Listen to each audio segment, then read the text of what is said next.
বাংলা সিনেমার খুবই জনপ্রিয় একটি গান, অনেক স্বাদের ময়না আমার বাঁধন ছিঁড়ে যায়। এরকম অবস্থা হয়েছে বিগত অন্তর্বর্তীকালীন সরকারের। অনেক স্বাদের, অনেক শখের পুলিশের পোশাক পরিবর্তন শেষ পর্যন্ত আর থাকছে না। সিদ্ধান্ত হয়ে গেছে পুলিশ ফিরছে তার আগের পোশাকে। অর্থাৎ প্রফেসর ইউনূস রাষ্ট্রের শত শত কোটি টাকা নষ্ট করেছে এই খাতে। পুলিশের পোশাকের ব্যাপারে যে কাণ্ডকারখানা প্রফেসর ইউনূস শুধুমাত্র জিদের বশে করেছে, তার জন্যও তাদের সরকারকে বিচারের কাঠগড়ায় দাঁড় করানো উচিত বলে অনেকে একটু বেশি করে হলেও বলতে চান। আমরা সেটা বলতে চাই না। আমরা বলতে চাই যে এই আহাম্মকি সিদ্ধান্তগুলো, রাষ্ট্রের টাকা নষ্ট করার এই সিদ্ধান্তগুলো থেকে যদি বেরিয়ে আসতে পারতেন প্রফেসর ইউনূস, তাহলে তিনি অনেকের কাছে সমাদৃত হতে পারতেন, অনেকের কাছে সম্মানিত হতে পারতেন। এখন তিনি হয়ে গেছেন নির্দিষ্ট একটা পক্ষের লোক। নির্দিষ্ট একটা পক্ষের লোক তার হওয়ার কথা ছিল না। তার হওয়ার কথা ছিল সার্বজনীন মানুষ, কিন্তু সেটা তিনি হতে ব্যর্থ হয়েছেন নিজের কর্মকাণ্ড দিয়ে। পুলিশের ব্যাপারে যা যা করেছেন একটাও গ্রহণযোগ্য নয়। পুলিশ হত্যাকাণ্ডের বিচার করতে চাননি, পুলিশকে নানাভাবে নির্যাতন করেছেন, পুলিশের ওপরে কি বলবো যে টর্চার করেছেন, পুলিশকে ট্রমাটাইজ করেছেন, পুলিশের আত্মবিশ্বাস আরও বেশি নষ্ট করেছেন। শেষে পুলিশের পোশাক পরিবর্তন করে কোনো ধরনের কোনো গবেষণা, পুলিশের মতামত না নেওয়া, সেই পোশাকটা ওই বিভিন্ন কি বলবো সিকিউরিটি কোম্পানির পোশাক হয়ে যাচ্ছে কিনা, এই কোনো ব্যাপারেই তিনি ভাবেননি। অতঃপর সিদ্ধান্ত হয়েছে পুলিশের পোশাক, প্রফেসর ইউনূসের স্বপ্নের পোশাক এবং সিকিউরিটি গার্ডের পোশাক সেটা থাকছে না, আগের পোশাকেই ফিরছে পুলিশ। এমন তথ্য নিশ্চিত করেছে গণমাধ্যম। চলুন একটু জেনে দেখি কি বলছে গণমাধ্যম। সেখানে প্রফেসর ইউনূসের স্বপ্ন কিভাবে শেষ হয়ে যাচ্ছে। থাকবেন পলিটিক্স টিভির নিয়মিত আয়োজনে।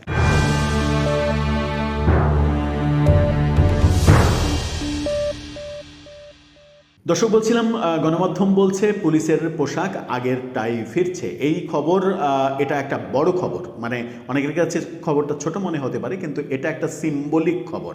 এই খবরের আড়ালে আরও অনেক খবর রয়েছে। এই খবরের আড়ালে সব থেকে বড় খবর যেটা রয়েছে সেটা হচ্ছে 24-এর আন্দোলনে পুলিশ হত্যার বিচার হতে চলেছে এবং পুলিশ হত্যার বিচারে ফেঁসে যেতে পারেন উপদেষ্টাদের কেউ কেউ। এরকম তথ্যও বিভিন্ন জনে বলছে। অনেকে বলছেন যে 42 জন সমন্বয়ক এবং অন্তত 3 জন উপদেষ্টা পুলিশ হত্যার ব্যাপারে ফেঁসে যেতে পারেন। এই কারণেই চতুর্দিকে আতঙ্ক বিরাজ করছে।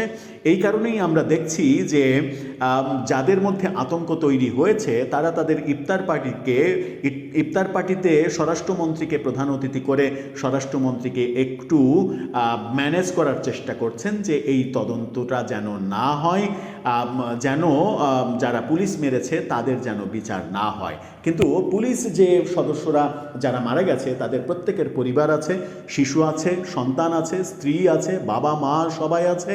তাদের যে অবস্থা, তাদের যে কষ্ট, ঠিক একই কষ্ট ওই আবু সাঈদ কিংবা মুগ্ধ যারা নির্মম হত্যাকাণ্ডের শিকার হয়েছেন, একই কষ্ট তারাও পরিবারের সদস্যদের দুঃখের সাগরে ভাসিয়েছেন। পুলিশ সদস্যরাও তাই। সুতরাং বিচার যদি হতে হয় তাহলে সব কর্মকাণ্ডের, সব খারাপ কর্মকাণ্ডেরই বিচার হওয়া উচিত। সেই নীতিতেই সরকার যখন হাঁটছে, তখন আমরা দেখলাম এরকম একটা বড় সিদ্ধান্তের খোঁজ দিচ্ছে গণমাধ্যম। চ্যানেল আইয়ের শিরোনামটা দেখলেই আপনারা বুঝতে পারবেন। সেখানে বলছে যে 100 কোটি টাকা খুইয়ে পুলিশ ফিরছে আগের পোশাকে। চ্যানেল আই এবং রূপালী বাংলাদেশ, এই দুইটা গণমাধ্যম তারা এই খবরটা নিশ্চিত করছে। রূপালী বাংলাদেশ না, দেশ রূপান্তর এবং চ্যানেল আই, এই দুইটা গণমাধ্যম এই খবরটা নিশ্চিত করেছে। তারা বলছে পুলিশের বিতর্কিত ভূমিকার কারণে 2024-এ ছাত্র জনতার গণ অভ্যুত্থানের সময় অন্তর্বর্তী সরকার নানা পদক্ষেপের মধ্যে এই বাহিনীর পোশাক পরিবর্তনও করেছিল, কিন্তু আবারও আগের পোশাকে ফিরছে পুলিশ। আগের পোশাকে পুলিশ জনগণের কাছে বিতর্কিত এই ধারণা থেকে মূলত সরকার এই সিদ্ধান্ত নিলেও বিরোধিতা ছিল প্রবল। পোশাকের রং এবং মান পছন্দ করা নিয়ে তীব্র মতবিরোধ ছিল। 2 জন সাবেক উপদেষ্টা এবং 1 জন সাবেক পুলিশ কর্মকর্তা, সাবেক প্রধান উপদেষ্টার বিশেষ সহকারী এবং পুলিশের ভেতরের 1 ডজন কর্মকর্তার প্রায় একক সিদ্ধান্তেই পোশাক পরিবর্তনে বাধ্য হয় পুলিশ। তার মানে এখানে স্পষ্ট বলা হচ্ছে যে 2 জন সাবেক উপদেষ্টা একজন সাবেক পুলিশ কর্মকর্তা যিনি প্রধান উপদেষ্টার বিশেষ সহকারী, বোঝাই যাচ্ছে সেই স্বরাষ্ট্র মন্ত্রণালয়ের প্রধান উপদেষ্টার বিশেষ সহকারী কে ছিলেন, মূলত তার কর্তৃত্বেই যিনি স্বরাষ্ট্র উপদেষ্টাকে মূলত পর্যন্ত ওভারটেক করেছেন, তার কর্তৃত্ববাদী সিদ্ধান্ত এবং কয়েকজন ছাত্র উপদেষ্টার এই সিদ্ধান্ত যে পুলিশকে পরিবর্তন করে ফেলতে হবে, ওই পোশাকই রাখবো না, পারলে তো পুলিশের নামই চেঞ্জ করে ফেলে।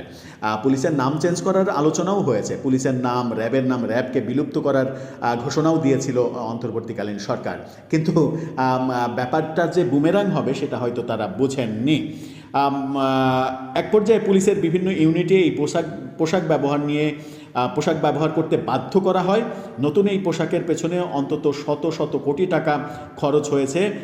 পুলিশের একটি তথ্য, এই তথ্য নিশ্চিত করেছে পুলিশের একটি সূত্রটি জানায় 1 ডজন প্রভাবশালী কর্মকর্তা সিন্ডিকেট করে দীর্ঘদিন ধরেই পুলিশের নানা কেনাকাটার সঙ্গে জড়িত।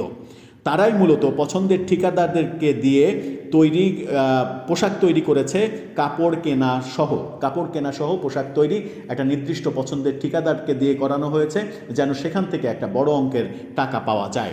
আগের সরকার পরিবর্তন হলেও শেষ হয়ে যায়নি সিন্ডিকেটের তৎপরতা।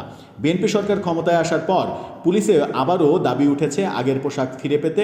এমনকি বাংলাদেশ পুলিশ সার্ভিস অ্যাসোসিয়েশন ইতিমধ্যেই বিবৃতি দিয়ে আগের পোশাকেই পুলিশের ঐতিহ্য ছিল এই দাবি জানানো হয়েছে।